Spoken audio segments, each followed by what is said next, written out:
Magandang umaga po mga kapuso, bisperasa ng pista ng Quiapo kaya naman doble kahit na mga taga DPWH sa paghahanda sa mga kalsadang daraanan ng prosesyon bukas.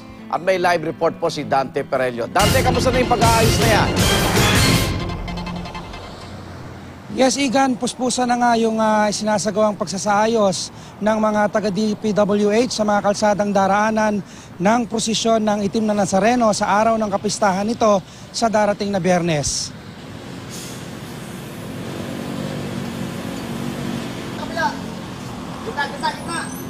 Igan, matapos ipagbawal ng lokal na pamahalaan ng Maynila ang pagdaan ng prosesyon ng Itim na Nazareno sa Escolta Street, doble trabaho ngayon at wala nang tulugan ang operasyon ng mga tauhan ng DPWH sa kanilang mga paghahandang ginagawa sa alternatibong kalsadang daraanan nito sa Dasmariñas Street sa Santa Cruz sa Maynila. Isinara ang eskolta simula kahapon dahil sa peligron dala ng mga nagbagsakang debris mula sa nasunog na lumang gusali ng City College of Manila kahapon. Pangamba ng otoridad, Igan, baka may mga masaktang deboto dahil sa mga debris. Tinibag na ng DPWH ang Center Island sa may Dasmariñas Street at pansamantalang inalis ang steel railings para lumuwag ang kalsada at hindi makasagabal sa inaasahang buhos ng mga tao. Nilagyan na rin nila ng mga steel plate para matakpan ang line canal rito upang di makadisgrasya o may mahulog na mga deboto.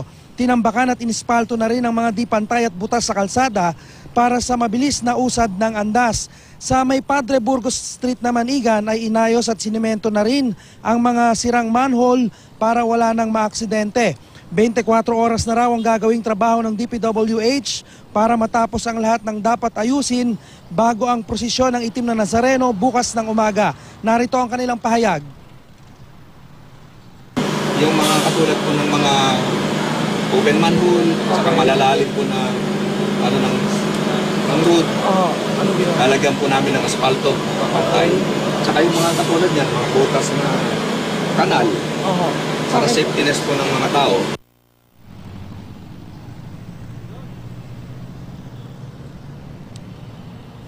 Yes, Igan, pagkatapos nga ng prosesyon ay ibabalik uli yung steel railing na kanilang inalis at gayon din yung mga steel plate na kanilang ikinabit sa mga line canal dahil baka raw ito nakawin.